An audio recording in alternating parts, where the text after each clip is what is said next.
Hey guys, today is the day. Hopefully. I don't want to jinx it yet. I've just got to the track. I've got accelerations on tonight. It's not wet, it's not raining. Western Sydney weather, please, at the moment. I've got the on gear for my joggers, and I've got the Nike spikes ready to go, ready to see how they go and actually take them through a good bit of testing. I have my other Maxflies as well today, so it'll be interesting to sort of see how they go. Like, I might even go one shoe on the Maxfly 2 and the other shoe on the Maxfly on a rep, just to sort of see if I can really feel the difference. Yeah, so I'm very excited. Cannot wait to see how these guys go. So yeah, I'll have some videos of my warm up, show you some bits of the session, and then whether I'll chat after or maybe a little bit later, I'll go through the extensive review of what I really like about the spikes. So you'll get some insights in the session, and then you'll get my thoughts after as well. Alright, let's get into it. So you guys are getting a little bit of an insight into what my sessions normally look like. This starts with some tempos and some jogs with some activation exercises at each end. Then we go into some drills, all working through A's to straight legs to butt kicks and bounds. You can see some of the other guys just doing some of their drills, which is pretty cool.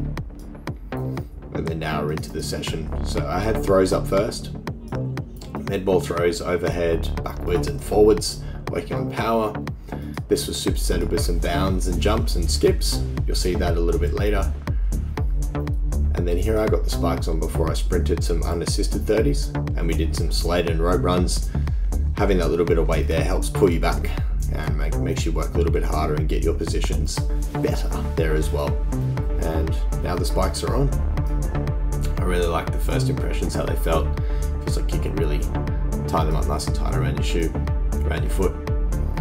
And here's just some of the guys doing our skips for distance. I really like this drill actually. It can tell you a lot about how the strategy someone uses, and how much power they can produce and what coordination they've got.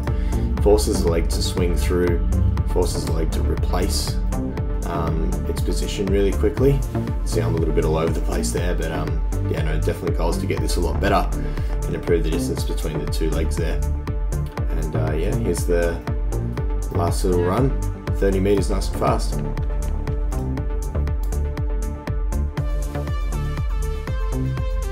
So, got both ones on. 100% this is more unstable. I roll my foot out and I can't, like, this just rolled out so easy. So 100% going around a bend. You can see how this won't pop for sure. Very interesting. I won't do a rep in these, but in terms of feeling, and very narrow. Nice run, Aiden. Very narrow, and you like feel so much more supportive. This feels really tight. Interesting.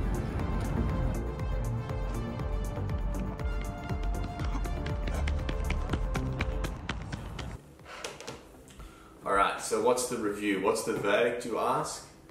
The Nike Maxfly 2 is the best sprint spike that has ever been made so far. Honestly, I'm so impressed with it. It's a really good shoe. This is everything that was, that needed to be improved with the Nike Maxfly, the original, has been improved here. And mate, I'm really impressed. This is super good. So like, I was wearing the session, like it felt like a really nice shoe. It feels almost like the perfect love child between a Maxfly, an SP2, and an Asics Metaspeed SP. I've worn all three of these and it feels like it's a really good combo. So like, it's so much more stable than the original Maxfly, but it still has this really nice bounce that it's got, whereas the Asics Metaspeed, it felt like it was just foam, like that was it, like, so you didn't really give you too much. And yeah, no, really good. You can see like I toe dragged, but in terms of on the top of the shoe last night, like it didn't affect it at all. So this little plastic seal addition is a great addition. Like, the spike won't get as dirty if you're a toe dragger. I was right, these little ripples here definitely helped me tie the shoe a lot tighter. When I put the original Max Fly on, and you would have seen that in the video, this part of my foot here where the shoe was, where it's more narrow, it felt like my foot was being strangled. So everything that needed to be better about this shoe has been made here. Like I said, like there's a nice amount of foam. How I would describe potentially the first Max Fly is that you felt like you were on top of the spike that's on top of the track, whereas now your foot is in the spike that's on the track. So the knock on the original Max Fly is that you felt like you couldn't feel the track. Well, in my session last night, I felt like I could feel the track, but I get this nice little pop off and bounce, which is really good.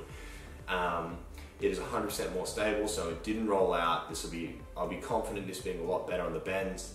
And also an interesting point to note is that because of the width of the shoe, if you're one of those people like me, like I can sit between a size 9.5 and a size 10 in a pair of shoes, I'll be more than confident wearing a 9.5 personally with this shoe.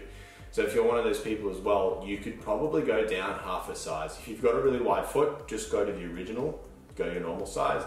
But if you've got a slightly narrower foot, I would be more than confident saying to you, go down in that size, because it's just going to feel like a more snug fit. You can probably tie it up a bit tighter. I found the heel to be a bit more rigid than the original Max Fly, so I think a really good addition for the hurdles too. Like I spoke about, this extra foam here, the little tag at the back, and actually this section here, like the heel counter, I think it's called on the shoe, I'm not 100% sure. But anyway, this part of the shoe was a lot stiffer and a lot more rigid, so I think for hurdles this will be a really good shoe as well, really good spike. And the raised edge here for the shoe, like you can see it sort of cambers off, so I think that's probably for the bend. I didn't feel it while I was running. It felt like it encouraged a little bit more supination, which is interesting. So hopefully the original Nike Max Fly that wasn't known as a great accelerator, this has helped improve that. You know how the SP2 does that is with the angle of the spike plate and the aggressiveness of it. How they've done it is potentially with a bit of a camber on the shoe here, and what that'll also mean is for the bend as well. So this will just increase that added stability, and by removing that spike there, just having the outside spikes should hopefully improve it as well. Yet to be tested completely on a bend, but from my initial runs, this is very exciting, very good shoe. I will go out on a limb and say this has been the best sprint spike made so far, and the one that I've worn. I haven't obviously worn the Pumas yet, but I don't know. I think to me, Nike is a great brand. They've improved everything on top of this, from the original Max Fly 1 to make this a really good shoe. So yeah, really exciting. You can tie it up nice and tight. You can go down half a size if you want.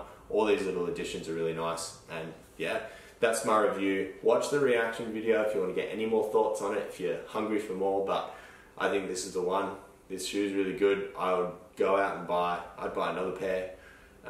So yeah, really cool. Hope you enjoyed. Let me know if you want, what else you want to know and what else you might be interested in. But yeah, for now, Nike Max Fly 2, great spike, best one that's ever been made. Thanks for watching.